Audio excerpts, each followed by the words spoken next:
I welcome to our podcast. I'm Mary Abazia, and with me is Tom Spitali and Sean Wellham, my dear friends and colleagues. And we were ruminating about all the fun we have with workshops. And we realized that there's actually a recipe or a formula for something working well or going disastrously wrong. And so we're going to talk through what we have learned over our 25 plus years of running workshops, most of them successful.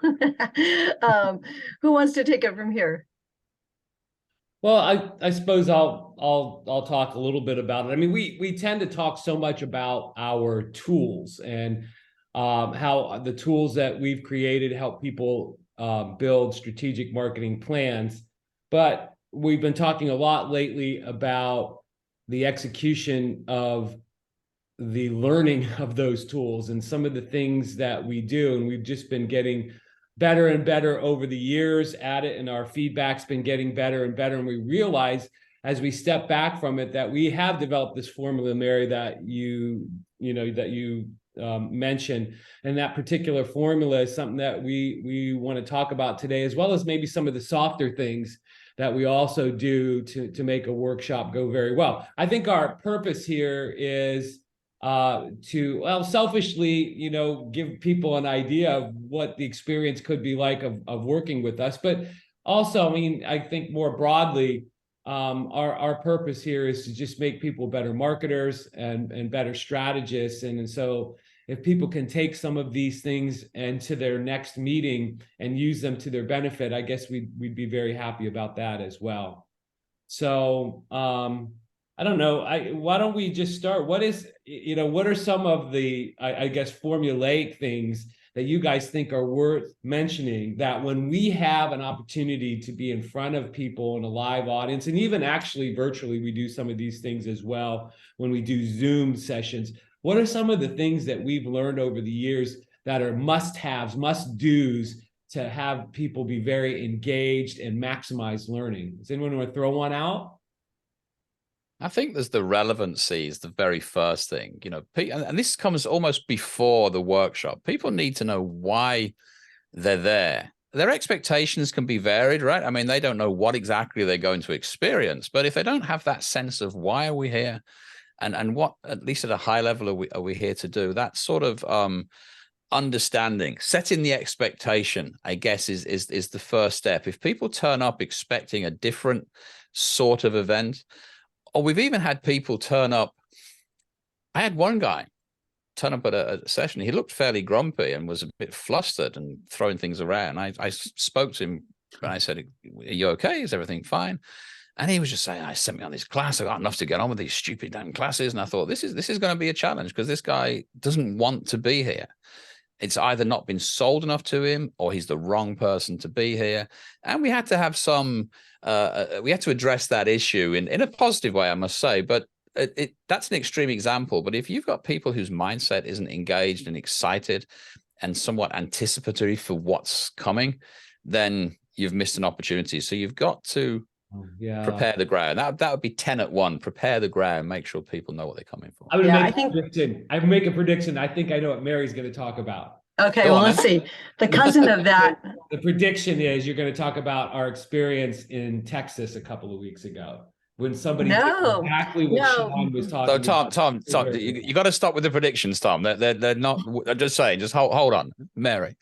Thank you, Sean. What are you going to talk about? Well, what I am going to talk about is that there's a cousin of what you're saying, Sean, which I think is towards the very top of my list, and that's having senior leadership support, and actually not only support, but they have to want it. And so maybe this is what Tom was wanting, but what I see is that if you go into a room and you could be, I mean, the entertainment has to be there, the knowledge has to be there, the design, all of the tenets of a really good, especially strategic workshop. But when senior leaders say we have to have this really means that we are going to do it when you leave. This isn't just a fun event for a couple of days. That's what one of the guys just recently, senior leader, said is you're going to have a great time in the workshop. You usually do have great times in any workshop to some degree, but we're really going to use this. So pay attention because I'm going to be asking you about this when you leave. Okay. Is that what you were saying? So my prediction, what good is a prediction if you don't make it before somebody talks? That's why I interjected in there, you guys. That's what I mean, the senior leadership buy-in. And Mary, so now talk about what happened in Texas a couple of weeks ago in terms of what the lead client did to do exactly what you and Sean are talking about, and it worked magically. Or to rephrase that slightly, Mary, could you now please make Tom's prediction come true? He did already. He did You know already. what? I think you should just keep rolling with it. I think you have a better recollection of this, because go ahead, keep going. Well, I mean, one of the things that was done so very well a couple of weeks ago in Texas with one of our great clients, and one of our a person that's pretty new in their role of organizing the learning for a very big oil and gas concern in Texas. This guy realized exactly what you guys are talking about. He made like a personal invitation. He sent out a personal invitation to all, what was it, 30 people that were involved in the workshop, and just personalized the invitation, talked about how important it was to their future, how it was basically an honor to be selected, and that they were, how well they were thought of to be able to come to the session, how he personally was very committed to making what was going to be taught there a permanent part of the culture at this particular place, how it was going to be the language of how they did strategy at this company going forward, and just several things like that were just done so very, very, very well. We often have said that the one piece of our evaluations that have the lowest ratings at the end of our usually very, very successful courses are the statement that reads something like, I'm confident that when I return to my job, that my boss will support the use of these tools. And oftentimes that's rated very, very low, and everything else is glowing. And we say, oh, damn, that's one of the most important ones, because if you're going to sit in a session like ours and work as hard as you're going to be engaged, and we'll talk about why you'll be engaged. But if you're going to be in that session and be away from your day-to-day and have the emails pile up, you want to know that what you are learning there is going to truly be supported, and that when you demonstrate the principles that you learn in your next strategic plan, that you're going to be rewarded for that, and not overly challenged. Why did you do that? Why did you do it this way? Why did you do it that way? So to add to what you're saying, Tom, is part of that letter that he sent out was we need to have your senior manager support this. And there are some people that the senior manager, either because of the workload at the time, didn't support it. And so they weren't allowed to be a part of the program, or at least not, this one, and there'll be some future one. But it was one of the asks is, only come if you're senior manager. And it was the least amount of interruptions we had, because usually when we're in sessions, somebody gets pulled out of meetings because their boss wants them to do something right away. And in this case, we had no one get pulled out. And in fact, another important best practice is to find a place that is far enough away so that no one can walk by the room and pull somebody out. I mean, whenever we can find a meeting space that, is at a hotel or in like one of the R&D buildings in the very back of the campus, that's nirvana. People have to look for it to get there. And then, people can they have the space to be able to really think about what we're asking them to do, and really engage with their colleagues. One of the most important parts of a session is getting to know your other colleagues, because you don't have that opportunity, especially after the pandemic, to really discuss what you think about, your business, about your world. And so I think that gives them the freedom of the space without anyone, pulling them out. So. Yeah, hopefully it's not like where they're doing the experimental stuff, like, Mary and I and Sean don't start growing like a third arm eventually from being in all of these places where the R&D stuff is going on and away from the action. But anyway, Sean, go ahead. I wouldn't mind that, being bit by a radioactive spider. I hear that can have quite positive benefits sometimes. So we've got the prep, if you like. We've got the people attending have to know why they're there with a sense of anticipation and excitement. And that needs to be supported by the broader management. It's not going to just fall on stony ground. It's going to come back into the business and be used. So it's supported. There's clarity. I think the next step is and we talked about it a little bit, is that makeup of the team. Don't be too homogenous. Don't be too limited. Don't be too small. There's sweet spots all over the place in terms of experience, departments, perspectives, and size of teams. I think getting that team structure right is another part that we work quite hard on and is often either assumed or overlooked, and we just get a bunch of people in a room. There's more to it than that. Do you guys agree? Yeah. Oh, totally. Go ahead, Mary.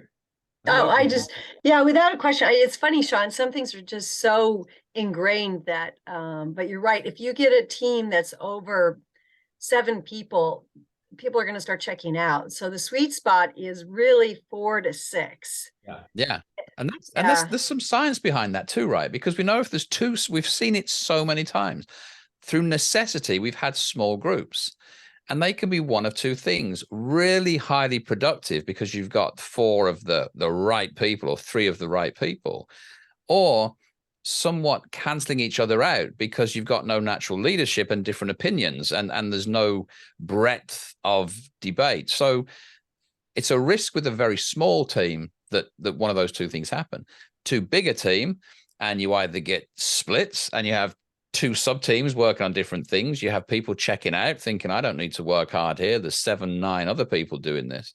So getting that 4 to 6 is important. There's nowhere to hide. People have to contribute, and there's enough to spark typically good debates and discussions. And that's part of the strength of what we offer, is we don't just serve up ideas and say, accept this, now go do it. We serve up concepts that then are talked about, contextualized, and that creates the learning as people place that idea in the context of their own business or challenge. So I think that sweet spot is really, really important. I mean, it's so specific too. I mean, groups of 3 and groups of 7 don't work. Don't always work. I think we have to be fair. I've seen them work at the extremes, but I wouldn't bet on it. Right, the probability falls off a cliff at those levels. Tom, I agree. It can work. Yeah, but I mean, you also bring up another important thing that we encourage very strongly, which is that dialogue within those breakout groups as they're applying the concepts.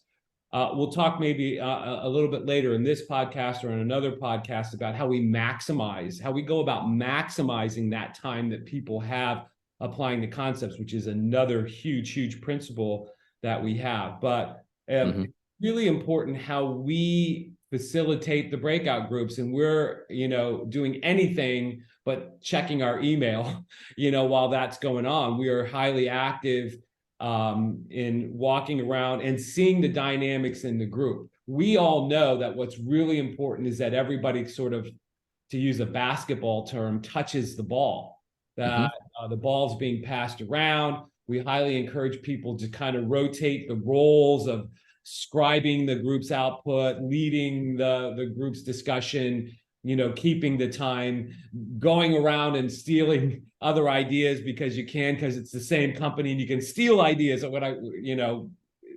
Steal is too strong of a word, but anyway, it's that dynamic of how that goes on that is so important, because what we're not talking about is a fixed time event of a workshop. What we're talking about is teaching people concepts, principles, and techniques that we hope are going to use in inculcate into the fabric of their company going forward. So it's so important that first discussion around a particular topic like segmentation, everybody's involved. No one person is overly dominating. And you've made me think of another point, Tom. There's another point here. I think if we're saying the teams need to be the right mix and the right balance of experience and departments and all that stuff, another, if you like, best practice, what makes these sessions work is get people to contribute early. We often start off with a discussion, right? We don't start off with a lecture about this is what's going to happen, this is where we go. We start off with a discussion, because for that exact reason, it's human nature to be in a large group. A lot of people don't want to stick their head up and be the first to speak or offer opinion. There's a trust that has to be built. One of the way that we do that is ensure that everyone gets to contribute, and we say, and that's it's a hard to define quality, but how we manage that initial discussion and building on points and bringing people that are more reluctant into the conversation. And we have to say, shutting down people that are very enthusiastic a little bit and taking some, put the brakes on them a little bit, establish the roles. That's the sort of thing that when we're pressured on time and everyone says, can we do this in a half a day? It's like, yeah, but you've got, there's a rhythm, there's a progress to these things. And what you would say in the entertainment business, you've got to warm up the audience, right? You've got to get them in that mind, that headspace that's conducive to what we're trying to do. So have that conversation early. Another key element of what we do is talk early. I think what you're talking about too, Sean, is that it's a lab to lead. So we help if leaders are picked ahead of time, we give them some facilitation tips. If it happens more naturally where they're just in those groups, we try to make sure that the dynamics are working, but the magic sometimes is letting people struggle too. You know, I've seen every type of facilitation, and the worst is to get in and try to help sort everything out. You know, it's messy. It is messy in a group to discuss stuff. And the energy of the room, Tom, you were saying, you know, is everyone touches the ball. In the old days, we all had breakout rooms, and you would go into your breakout room, you'd figure it out, and you come back. And it really, well, for a lot of reasons. One is as a facilitator, you get exhausted trying to find everyone in all the breakout rooms. But even more is that you can look around the room and the energy just builds because, you know, one group is working on, they're getting excited and they're doing something. The other team kind of goes, oh, wow, what are they doing over there? You know, and they can go over and see themselves. But that's some of the other magic that probably doesn't end up on any design sheet, but is really part of what makes it work. Mary, you said a lab to lead, and I think it is. And I think it's a lab for so much more too, because good leaders are also at times comfortable with following, you know, and being a good follower. And there's so much opportunity in our workshops because once again, we maximize that breakout time and people working on their own stuff, that oftentimes we are asked at the end to provide sort of like an evaluation of, you know, how people were. And you would think, you know, only after a couple, 3 or 4 days, we'd be a little uncomfortable with that. But the truth of the matter is we're not uncomfortable because we actually see so much in 2, 3, 4 days about how someone is. How are they at leading? Yes, a lab for leading, but how are they at following? You know, do they give people the opportunity to provide input, or are they just dominating? Are they bringing people out? The more reticent members, are they good at getting those people to contribute and feel a part of it? I mean, these are all the things that not just a leader, but a strategist does, right? A strategist needs to be able to orchestrate a lot of different opinions, sometimes lead, sometimes follow. And that's, you know, something that happens in our workshop that we take very, very seriously. Sean, you had mentioned one other thing. Mary, do we have time are we at time? Yeah, one more thing. Yeah. And I think this is something that we can probably, you know, expand on in the next session, in the next podcast, if we want to. But it's just this whole idea of starting a discussion early. And, you know, I think so much of the old school of what we do was ego of the instructors to just hear themselves talk and show everybody how brilliant they are and just go on and on and on about, you know, quote unquote teaching. And in some ways, I think some of the people coming into the class, they kind of think that's what they want. This is a break from the day to day. I'm just going to come in here and zone out and listen, and I'm not going to be challenged too much. But I think what happens is we've decided that that's the opposite of what we want to do. We want to get people, as Sean said, into discussions early.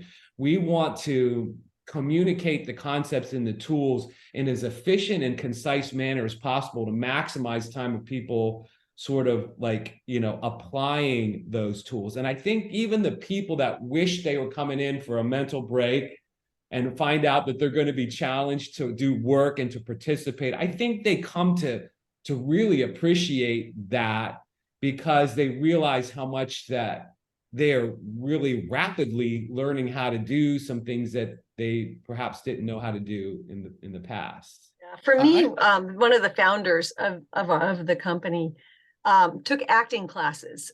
So he was a professor, but he was told he was boring, so he took acting classes. And, you know, he was phenomenal. The stories were just wonderful to listen to. But I remember one of the chemical companies we were working with, I was taking notes at the time, I was learning. And they got done and they looked at me, they said, well, that was interesting. Now, what are we supposed to do with this? And that was kind of a big epiphany that, you know, I was going to make sure that whatever I was involved in, they had to connect the dots. It had to be where it was interesting. Okay, I learned about Phaeton, but what does that really mean when I have to go back and figure out how to do that medical device and marketing plan? And so that's, Sean, what you said about relevance, but in a kind of a different way too, is making sure that all the stories are fast and they link back to how, you know, it's interesting. I open my brain, but then I got to get back to how do I really do this for my company? They got to be applicable. And as Tom was saying about this idea of getting people to talk early, it's not just asking them to contribute and be steered in a certain direction. A key element that people bring is their own experiences and ideas. We often ask people, give me an example of a business that demonstrated this or that quality. And we do that around the world. Tom and I were in India, and we get to hear about the Indian Premier League in cricket, or the Dabbawalas who deliver hot lunch food to people's desks through this massively complex logistics chain. Those kind of things are not only interesting, but what people bring to the meeting is it's not just show and tell. It's then everyone benefits from learning a little bit more. And it's that exponential growth of understanding and relevancy where you can start saying, I can apply that idea to my business in this way. And it's that richness of people sharing not just their contribution, but their life experiences and their understandings. That creates such a rich tapestry, much more than we could ever bring. As smart as your facilitator may be, you cannot bring that knowledge. You have to extract it from the room. And that's part of what we do. We have the best job in the world.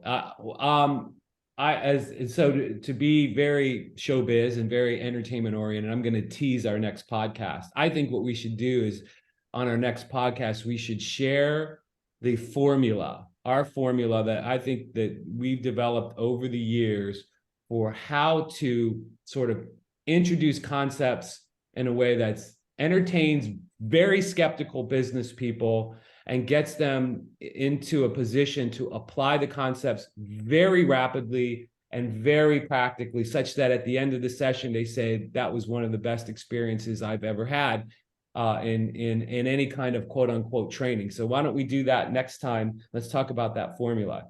I'll bring my guitar. Really we'll have a musical version. Oh my, I can hardly wait. Thank you very much for joining us. And we hope that you have some ideas now about what you might do in your next workshop. Thank you. Thank you.